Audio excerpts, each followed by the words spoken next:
Hey guys, Eli Bedrosian, licensed professional counselor in Arizona here. Topic of today's video is Get Me Out of Here, a note on social anxiety and social avoidance. So first thing is that anxiety is about activation. Avoidance is about lowering that activation or an attempt to self-calm.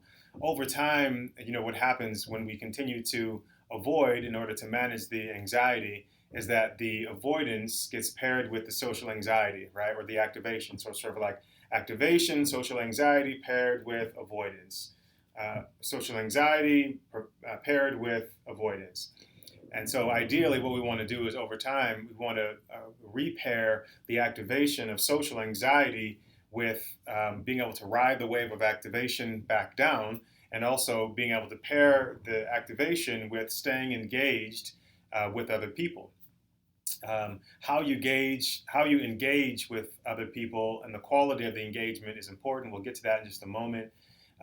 One thing that I've just found is that staying engaged with in a conversation where you may have social anxiety, if you can stay engaged in the dialogue for about 15 minutes, oftentimes the activation or the social anxiety begins to come down all on its own, and you start to think less about how activated or anxious you are, and are more engaged in what's being said in the conversation.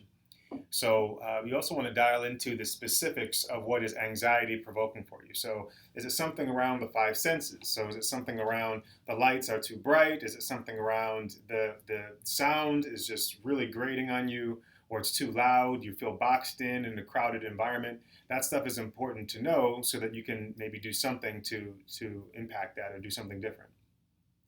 Another important thing to know is just around core messages, core negative beliefs. So is it sort of like I'll be seen as a fake, I'll be seen as a fraud, they'll realize how stupid I am, they'll realize I don't really know about politics, etc.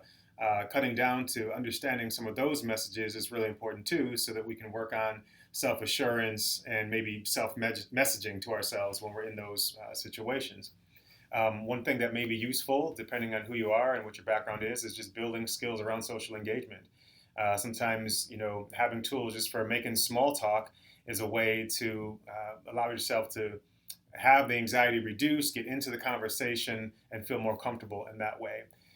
Big thing about social anxiety, social avoidance is just around feeling trapped. And so if there's a way for you to choose with whom and how you engage, that oftentimes is a game changer to feel like you're empowered with choice.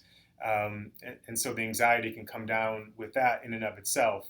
Um, Last thing just to share is that so focusing on the quality of the engagement versus the expectation that someone else may have of you, right? So if we're in a social situation, and all of the emphasis and the focus for me, let's say, is around I want this person to believe that I'm smart, that I'm educated, that I'm XYZ, this list of criteria, so I can't say these types of things and I have to stay on edge.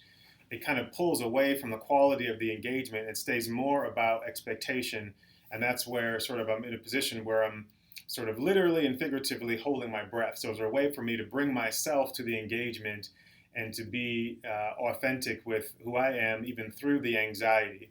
So again, just to recap on this one idea, because it's important, just around when we avoid the anxiety, we want to use that as sort of like a last resort, right? So using avoidance as a last resort to self-regulate. Is there a way for me to stay engaged as long as I feel it's appropriate to do so, and have the activation come down in that setting? And so the activation is then paired with me knowing that I have the confidence to engage how I want to and on my terms.